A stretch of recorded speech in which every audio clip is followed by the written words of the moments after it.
جی بسم اللہ الرحمن الرحیم. آپ سب کا بہت بہت شکریہ.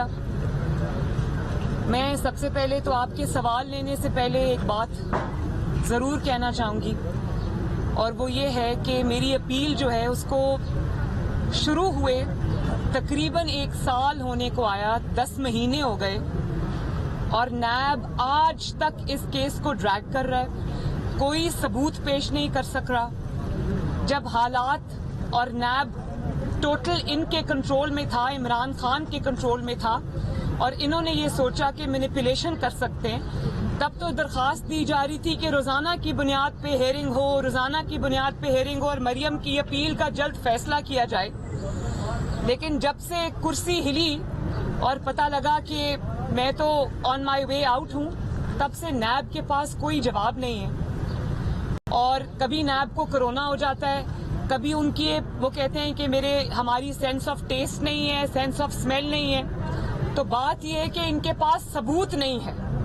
اور اگر بہت سادہ سی بات ہے، آپ کے پاس ثبوت ہوتا تو 10 مہینے بہت بڑا عرصہ ہوتا ہے، آپ وہ ثبوت نکالتے اور ججز کے آگے ان کی ٹیبل پہ رکھتے. تو کبھی کرونا ہو جاتا ہے، کبھی ایک وکیل بدل جاتا ہے، کبھی دوسرا وکیل بدل جاتا ہے، کبھی تیسرا وکیل بدل جاتا ہے. آج بھی جو پچھلی دفعہ وکیل اپوائنٹ ہوئے تھے وہ آج نہیں آئے. نیب کلولیس ہے.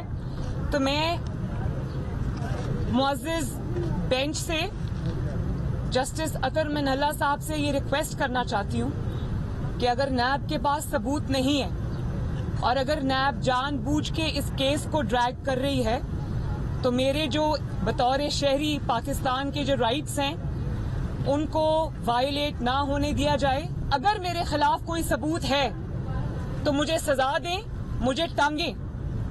لیکن اگر آپ کے پاس میرے خلاف ثبوت نہیں ہے، NAB has failed to produce evidence, تو پھر میرے بیسک رائٹس کو پرزرو کرتے ہوئے میرا آنر ایٹ اسٹیک ہے. جب میں عدالت میں جاتی ہوں میرا آنر ایٹ اسٹیک ہے، تو میرا ایک رائٹ ہے. اور میں یہ ریکویسٹ کرنا چاہتی ہوں عدلیہ سے کہ نیب کی اس زیادتی کا نوٹس لیں، کیونکہ جسٹس ڈیلیڈ از جسٹس ڈینائیڈ. تو یہ بات میں کرنا چاہتی ہوں. میں اجازت نہیں دوں گی کسی کو بھی، یا چاہے وہ نیب ہو یا وہ کوئی جھوٹا مقدمہ ہو، کہ اس طرح سے مریم بنام اسٹیٹ کی آوازیں لگا کریں، اور جب ایویڈنس پروڈیوس کرنے کی بات آئے تو وہاں پر نیب جو ہے وہ پتلی گلی سے نکل جائے. یہ نہیں ہوگا. اگر کوئی غلط کام کیا ہے، کوئی جرم کیا ہے، تو مجھے ٹانگ دیں.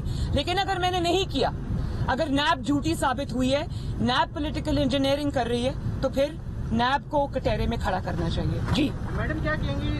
گورنمنٹ تو چینج ہوگی، عمران خان صاحب بھی چلے گئے، لیکن وہ ایک بیانیہ لے کے چلے جھوٹ پر مبنی چھوٹی حکومت کا تانا دے دیتے ہیں، کبھی کوئی دام لگا دیتے ہیں. لیکن اصل حقیقت یہ ہے کہ جو مہنگائی کا جن ہے وہ قابو سے باہر ہوتا جا رہا ہے. کیا کرنے؟ بڑا اچھا سوال کیا آپ نے.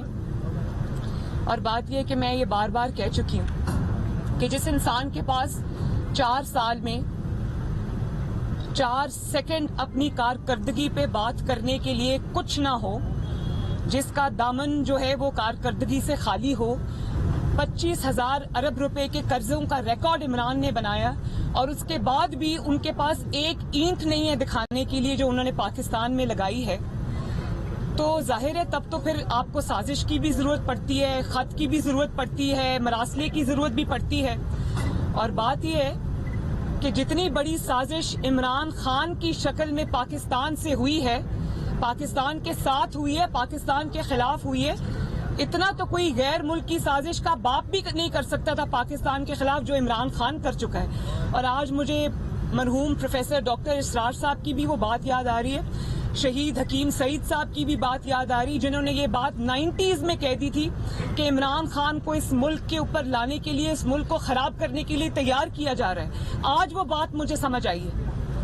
اور یہ سازش جو عمران خان کر چکا ہے پاکستان کے ساتھ، یہ سازش تو کوئی پوری دنیا کے ممالک جو پاکستان کے خلاف ہیں وہ بھی مل جائیں تو وہ بھی نہیں کر سکتے یہ سازش پاکستان کے خلاف.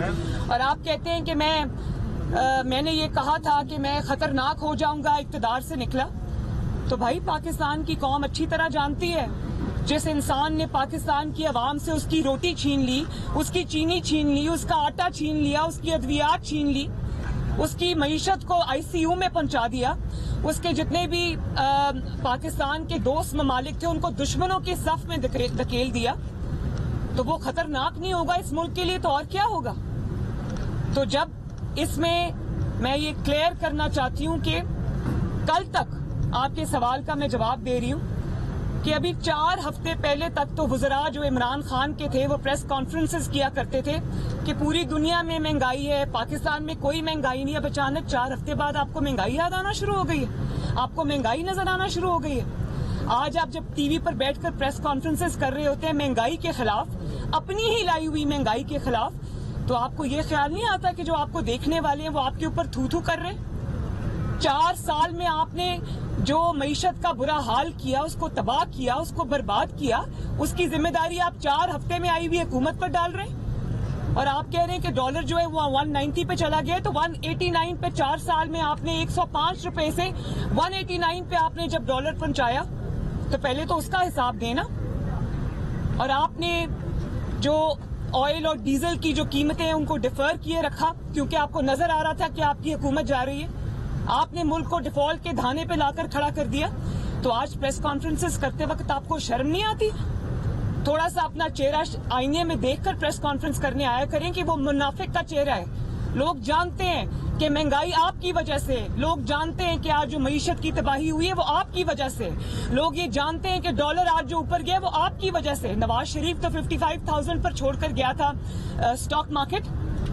جب آپ کسی ناڑی کو لا کر بٹھاتے ہیں, جب کسی کھلنڈرے کو آپ لا کر کرکٹ کے میدان سے اٹھ کر آپ پہنچا دیتے ہیں اقتدار کے ایوان میں, تو پھر وہ یہی کرے گا. اس کو نہیں پتا معیشت کس چیز کا نام ہے. اس نے جاتے جاتے جو آگ لگائی ہے پاکستان کے جو تعلقات ہیں دوسرے ملکوں کے ساتھ, آپ دیکھیں کہ اس کے کتنے برے اثرات پاکستان کی فارن پالیسی پہ آئے ہوں گے. اس کو دھوتے دھوتے ہمیں کئی سال لگ جائیں گے. 4 سال میں وہ پاکستان کو 400 سال پیچھے دھکیل کر گیا ہے. تو یہ جو چورن اب وہ بیچے گا مہنگائی کا, وہ نہیں بکے گا. اور میں نے کل بھی اپنی اسپیچ میں یہ بات کہی کہ اپوزیشن پارٹیز کو اور میری اپنی جماعت کو, میری اپنی حکومت کو یہ دیکھنا چاہیے, یہ سوچنا چاہیے کہ عمران خان کے گناہوں کا جو ٹوکرا ہے اس کو اپنے سر پہ نہیں اٹھانا چاہیے.